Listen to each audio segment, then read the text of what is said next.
Sir ఈ cinema మేము trailer చూసినప్పుడు నేను సహజంగా ఏదైనా ట్రైలర్ చూసినప్పుడు నాకు నచ్చినప్పుడు నాకు తెలిసిన ఫ్రెండ్స్కి కానీ లేకపోతే మా ఫిల్మ్ ఇండస్ట్రీలో కొంతమందికి పంపించి ఇది ఎట్లుందని అడుగుతుంటా. సో ఈ ట్రైలర్ పంపించినప్పుడు సార్ ప్రతి ఒక్కరూ ఒకటే వర్డ్ చాలా బాగుంది, కొత్తగా ఉంది అనేదే చెప్పారు. ముఖ్యంగా నా ఫ్రెండ్ బ్రదర్ యూఎస్లో ఉంటాడు సార్, చందు అని. ముఖ్యంగా ఆయన గైడెన్స్ కూడా తీసుకుంటుంటాను. సో ఆయనకి పంపిస్తే ఆయన తమ్ము ఇట్లా పెట్టాడు సార్, సో సూపర్ అని చెప్పి. సో ఖచ్చితంగా we are expecting very big sir. So ముఖ్యంగా మీ సినిమాలు మేము మేము ఒక ఎగ్జిబిటర్ నుంచి చూస్తూ వచ్చాము.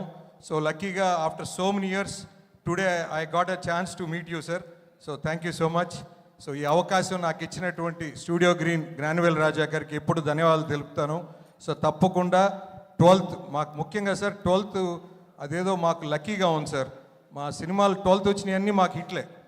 సో మాకు ఫస్ట్ వీరసింహారెడ్డి కానీ, తర్వాత మన మిరాయి కానీ, దాని తర్వాత హనుమాన్ కానీ, సో ఇవన్నీ 12th వచ్చినాయి సార్. సో తప్పకుండా 12th ఈ సినిమా రిలీజ్ అవుతుంది. తప్పకుండా పెద్ద బ్లాక్ బస్టర్ అవ్వాలని అనుకుంటున్నాను. అండ్ ముఖ్యంగా బేమమ్మ గురించి చెప్పాలి. సో వాళ్ళు మేడం మా ఫస్ట్ సినిమా మైత్రితోనే, ఉప్పెన. సో అక్కడి నుంచే మా జర్నీ స్టార్ట్ మైత్రితో. సో తప్పకుండా ఈ సినిమా మన తెలుగు ప్రేక్షకులందరూ ఆదరిస్తారని తప్పకుండా ఈ అవకాశం ఇచ్చిన ప్రతి ఒక్కరికి ధన్యవాదాలు తెలుపుతున్నాను. Thank you so much. Thank you so much Shashi garu, thank you. And ఇప్పుడు వేదికపైకి ఆహ్వానించేస్తున్నాము మా బన్నీవాస్ గారికి సాదరంగా వేదికపై